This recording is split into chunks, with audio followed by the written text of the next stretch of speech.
As a responsible person with growing concerns for your privacy and personal liberty, you want to know where we're headed and what you can do about it. We ask the experts what you need to do to take prudent and responsible action to safeguard your family's wealth and well-being, and what basic first steps will help you to be aware and prepared. ReluctantPreppers.com. Welcome back, Reluctant Preppers. We have a returning guest tonight. Mike Rivero, founder of WRH, or WhatReallyHappened.com, is here with us on Reluctant Preppers again to tell us what's going on behind the story that we'll get from the mainstream media. Mike, thanks for joining us again on Reluctant Preppers. Thank you for having me again. A little over a year ago, we had you on and talked about Obama's scorecard for preppers, and we examined area after area, both militarily, economically, politically, socially, etc., through the effects on freedom and livelihood of an Obama presidency, and even health and well-being.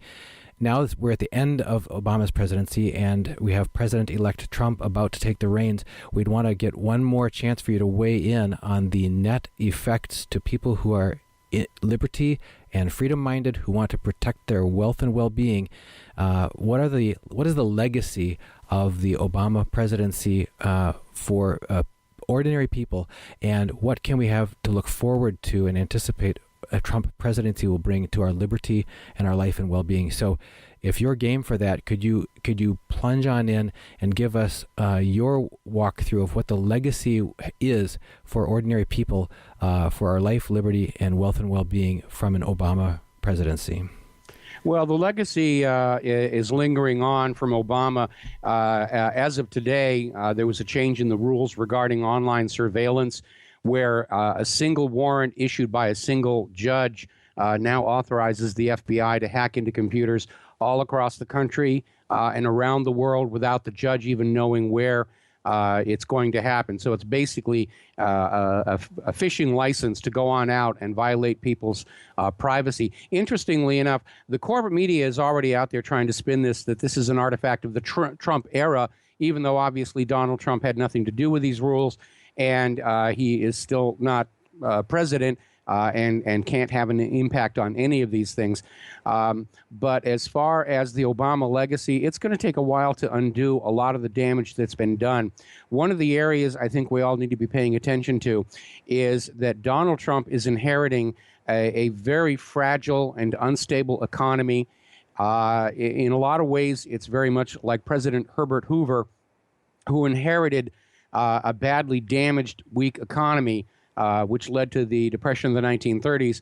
And history sort of blames Herbert Hoover for the Depression of the 1930s, but Hoover didn't create the Depression. It was created for him by his predecessors, by Wall Street and the banks. And in evaluating what's going on with the economy, it's hard to see any real solutions available to Donald Trump to deal with this mess of out-of-control debt, out-of-control speculation. We do know that they're looking at overturning Dodd-Frank and trying to rein in the Wall Street banks from some of the out-of-control speculation. I have a family member who's actually involved in the government regulatory agencies, and they're already making preparations to go back to Glass-Steagall. With regard to banking, once Trump takes office, it's pretty much presumed that that's going to come back. And that would be a good thing to deal with the control of banks gambling with their customers' money. But there's a lot of other issues out there, and I don't envy Donald Trump the job. I think in the economic sense, our nation is at worse risk than when Obama took office, and how much and what Donald Trump can do about it is very much an unknown. So in terms of having your wealth under your own control, that still applies. Having physical silver, physical gold under your control. We're seeing this push all around the world, not just in the United States, to try and outlaw cash, to take away our freedom to have our own wealth in our own pockets to spend as we see fit. They've already started shutting down cash, withdrawing it from circulation in India. They almost locked up the economy there. We're starting to see other countries trying to push in that direction. And the goal is basically that you are not allowed to have your own wealth anymore. It'll be handled for you by a bank to make you dependent on the banks. to not only track all your financial transactions, but to allow them to be taxed and for the bank to charge fees, and most importantly, to make it impossible for anybody to go to a bank that's on the verge of collapse and say, I want my savings account back, because all they'll say is all we can do is move it to another bank.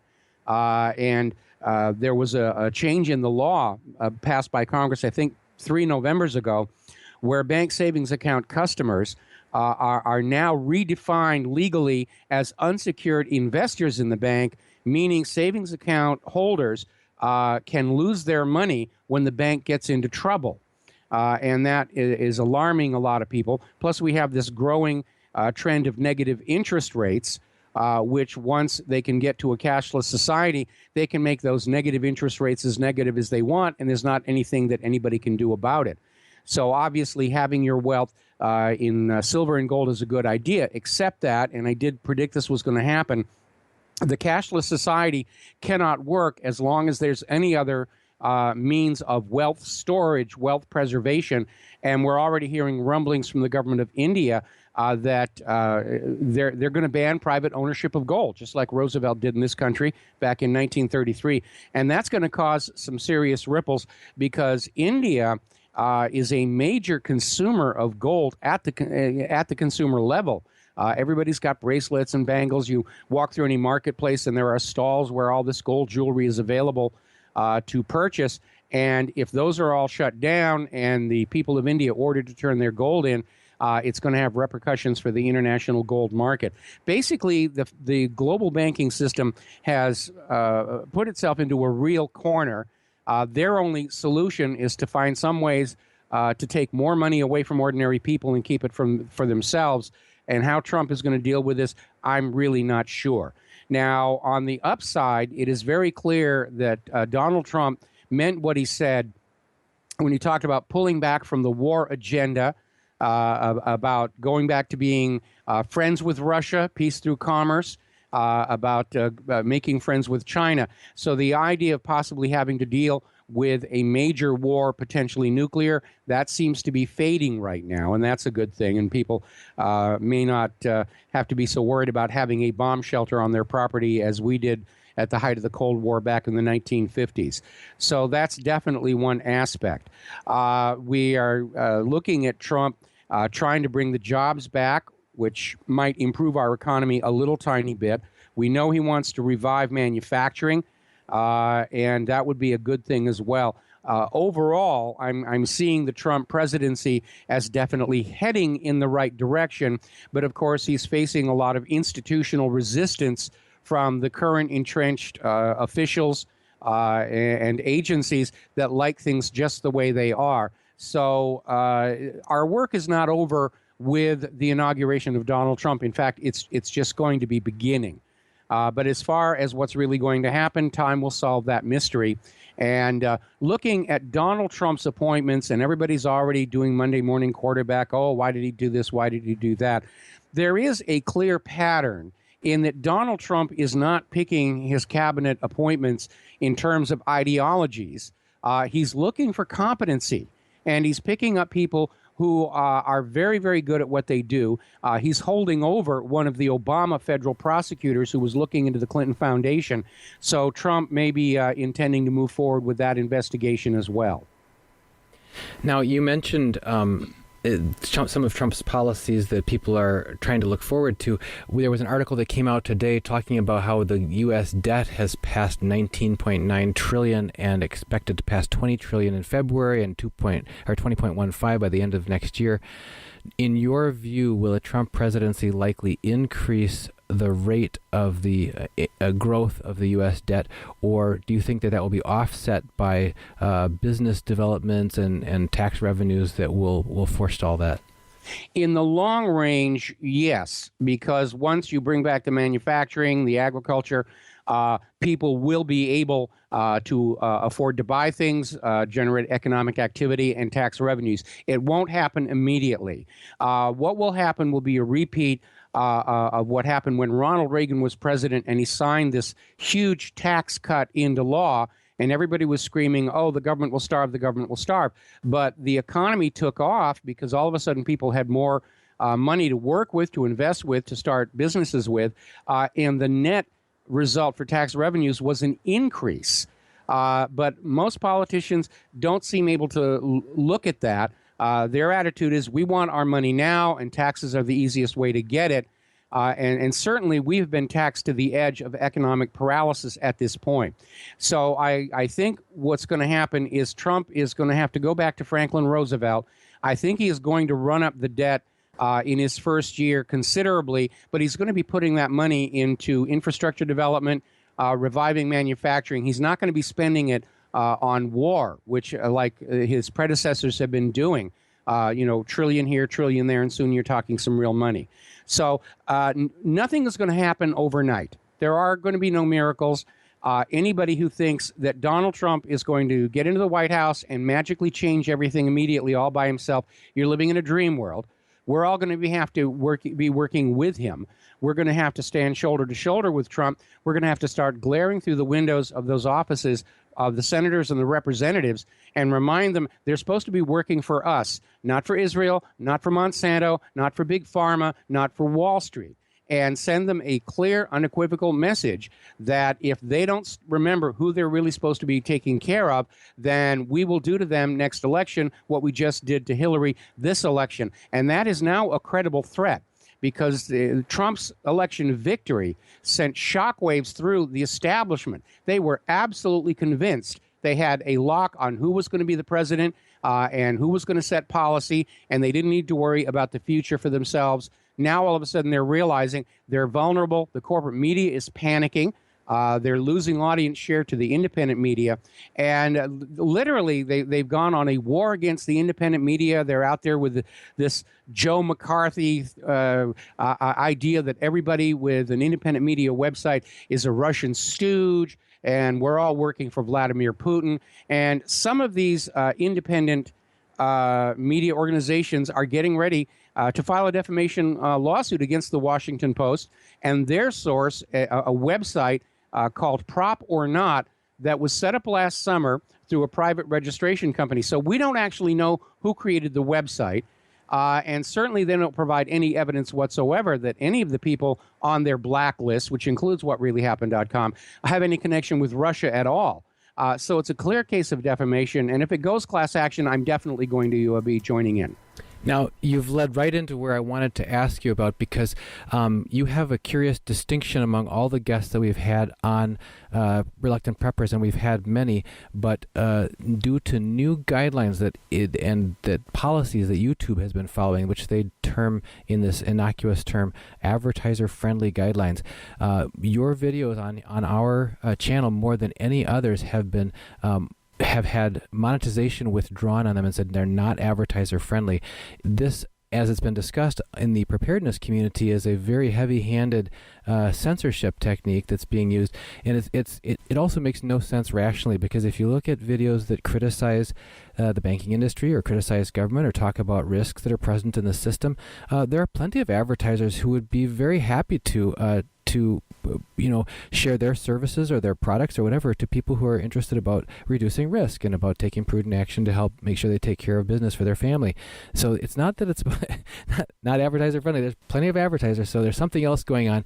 Can you help us unravel what is it about the way that you reveal what really happened that is that's trying to be censored here, and why have we've even had to make it so we have to sanitize the descriptions on some of those videos and take out all the interesting words, because otherwise it'll be taken down as not advertiser friendly. So we've even had to launch our own now independent newsletter. If people go to reluctantpreppers.com, they can sign up for free for our new newsletter, so we can put the unabridged and unedited versions of the notes that we used to be able to publish under your interviews and those of others. But you hold that distinction, Mike. So what is it that makes you such a hot topic that YouTube's concerned about? Well, it's not just me. It's all the independent media, and part of it, of course, is again trying to maintain corporate media monopoly over what people are seeing, reading, hearing, talking about. The other aspect of it is the corporate media, especially after this election. The corporate media has finally woken up to the fact They no longer have a monopoly on information flow through our society. And so their strategy is to try and find ways to drive us out of business, to bankrupt us. By sabotaging our advertising, calling our advertisers and trying to scare them off of us. Again, these are tactics that betray a tremendous fear on their part. Now, the corporate media is already losing money hand over fist. And many of these social media platforms like Facebook have been caught literally committing fraud to defraud their advertisers. By artificially inflating their viewership numbers. But these corporate media outlets are underwritten by very wealthy institutions and individuals who are willing to sign those checks as long as the corporate media is able to prove that they're in control of the minds of America. And the reality is that the corporate media is not paid all that money to report the news or to tell you the truth. You can get that very inexpensively anywhere you want to go. The corporate media's business model is they are paid millions of dollars to be very convincing liars. And this election and the decline in the corporate media's audience and the increase in the independent media's audience is showing we're at a watershed moment where the traditional corporate TV, radio, news media is rapidly becoming irrelevant. And they're very much concerned. They don't want to give up those $1 million paychecks. And they know they can't go back to telling the truth because that's not what they're being paid to do. So they're literally trying to find any way they can shut down their competition. We know that had Hillary won the election, she already had a plan to basically shut independent media down, one that Obama was already talking about with his curating function. To basically say nobody is allowed to post any kind of news or opinion on the internet without a government license the way the corporate media operates. Donald Trump, of course, understands the corporate media was his enemy during this campaign, and he's going to be very supportive of a free and independent media on the internet. As a matter of fact, there's an interesting story that shortly after winning the election, Donald Trump had a meeting with the heads of the major media corporations, and they all walked in there to Trump Tower expecting that they were going to get the rules for how they were going to get access to the White House. And instead, Trump did an apprentice-style dressing down of them and said, you're all a bunch of liars. You need to be ashamed, and basically threw them on out. And the media has reacted by going on the attack even more. The New York Times got caught in a huge whopper. They ran this headline, Donald Trump will not criminally investigate Hillary Clinton, knowing it was going to destroy a lot of Trump's support. And it turned out the New York Times reporters just made this up. The actual interview, the transcript, they're asking him, are you going to take the investigations off the table? Trump says no. And they took another quote about it's not a priority and I'm not out for revenge. And they basically used that to justify this claim that Trump was not going to criminally investigate Hillary Clinton. Completely bogus. The mainstream media ran with it. They're running all these articles about how we're all the fake news and they're the true news, which is kind of a hard sell when people start looking back at how the corporate media was there telling us Saddam had weapons of mass destruction and Assad was using gas on his own people and the Lusitania wasn't carrying weapons, and on and on and on. And, you know, just how the BBC reported on the collapse of Building 7 22 minutes before it actually happened on 9/11. So it's a tough sell, and they're resorting to these Red Scare tactics and McCarthy tactics to try and demonize us, and they're not getting any traction with it at all. Donald Trump has already signaled that the traditional corporate media does not have the inside track to the White House press room. Trump is using Twitter to directly communicate to the American people, to bypass the corporate media. And Twitter has responded by threatening to cancel all of Donald Trump's channels because he's putting out hate speech. And so it's all about the corporate media wanting to maintain its monopoly control over information flow in this country. And they've already lost it. And if you go back and study the history of when Gutenberg rediscovered movable type printing, you'll see that the power structure of his day reacted in much the same fashion, trying to shut it all down, this idea of middle class being able to afford books, and literacy exploding. It's a threat to our system. It's a threat to our society. They're not going to believe what the rulers and the clergy tell them. And we're seeing exactly the same thing again today. In fact, Obama came out with a comment just a few days ago that he thinks Americans have access to way too much information, that it would really be much better if they were just dumb and believed what the TV told them. So we're on the threshold of a major sociological revolution and a re-democratization of our society, all brought about by the internet, the independent media, peer-to-peer communications. Well, Mike, those were the main points we wanted to really hit tonight. Any further aspects of the Obama legacy or what we can look forward to in the Trump presidency that you think you'd like to weigh in on before we wrap? Well, again, with Donald Trump, it's really premature to be analyzing and judging until he's actually got the job. And we need to be very, very careful because Hillary's people have not given up hope that they can find some way to the White House. They were trying to do all these recounts in 3 states, not because they thought the recounts were going to change the results, but to try and keep these 3 states from participating in the Electoral College on December 19th, which would have allowed a mere handful of faithless, defecting electors to steal the White House for Hillary Clinton. Fortunately, that plan has fallen apart. Judges in 2 of the states have already rejected the petitions for hand recounts. And what we have to be concerned about now, of course, is something unfortunate happening to Donald Trump between now and December 19th. Because if something were to happen, if he were to be shot, if his plane were to crash, if he were to be struck by a bolt of lightning, then the Electoral College would be perfectly within their rights to hand the White House to Hillary Clinton. I really think this thank you tour that he is doing right now was a very reckless and dangerous idea. And I like Donald Trump because he's an outsider and not a career politician. I don't agree with everything he says. One of my biggest concerns is that, like Jimmy Carter, being an outsider, being a reactionary president, he is in many ways as dangerously naive about just how dirty Washington, D.C. politics can get. And I'm very, very concerned that there will be an attempt on his life before December 19th. After that, if something happens to Trump, then Mike Pence becomes the president and Hillary gets to go into retirement. So we need to be certainly vigilant about that. I will be very happy once Donald Trump takes the oath of office. But even then, Trump is going into the White House with as many different institutions and entities opposed to him, as was the case with John F. Kennedy, and we all know what happened with him.